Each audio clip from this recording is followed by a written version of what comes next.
आणि अकोल्यातून आता एक मोठी बातमी समोर येते। वसंत मोरे हे आता वंचितकडून पुण्यातील उमेदवारी जाहीर झाल्यानंतर अकोल्यामध्ये दाखल झालेत।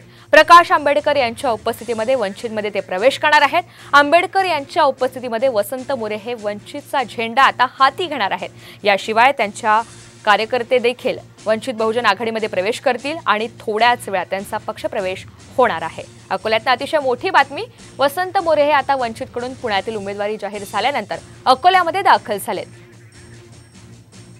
तर आताच्या घडीची आणखी एक मोठी बातमी समोर येते। वसंत मोरे यांचा वंचितमध्ये प्रवेश झालेला आहे। आपण पाहतोय वंचितकडून पुण्यातील उमेदवारी जाहीर झाल्यानंतर ते काही वेळापूर्वीच अकोल्यामध्ये दाखल झालेले आहेत आणि आता त्यांचा वंचितमध्ये पक्षप्रवेश झालेला आहे। प्रकाश आंबेडकर यांच्या प्रमुख उपस्थितीमध्ये आपण पाहतोय त्यांचा पक्षप्रवेश झालेला आहे। त्याचीच काही दृश्य आता समोर आलेत। आंबेडकर यांच्या उपस्थितीमध्ये वसंत मोरे यांनी वंचितचा झेंडा हाती घेतलेला आहे। याशिवाय अनेक कार्यकर्ते देखील आता वंचितमध्ये पक्षप्रवेश करतायत।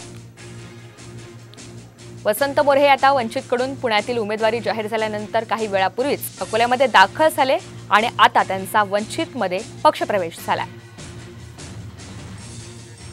प्रकाश आंबेडकर यांच्या प्रमुख उपस्थितीमध्ये त्यांनी पक्षप्रवेश केलेला आहे आणि यावेळी वसंत मोरे यांचे अनेक कार्यकर्ते देखील वंचितमध्ये प्रवेश करतात।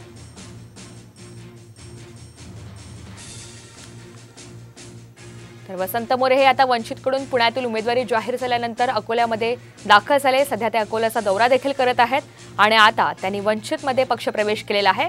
आंबेडकर यांच्या उपस्थितीमध्ये वसंत मोरे हे त्यांनी आता वंचितचा झेंडा हाती घेतला। याशिवाय अनेक कार्यकर्ते देखील वंचित बहुजन आघाडीमध्ये प्रवेश करत आहेत आणि आता त्यामुळे पुण्यामध्ये तिरंगी लढत होणार असल्याचं एकंदरीत आपल्याला चित्र पाहायला मिळेल। कारण भाजपचे मुरलीधर मोहोळ, काँग्रेसचे रवींद्र धंगेकर हे उमेदवार आहेत। तर वंचितमध्ये आता प्रवेश केल्यानंतर वसंत मोरे देखील त्या ठिकाणाहून लढणार आहेत।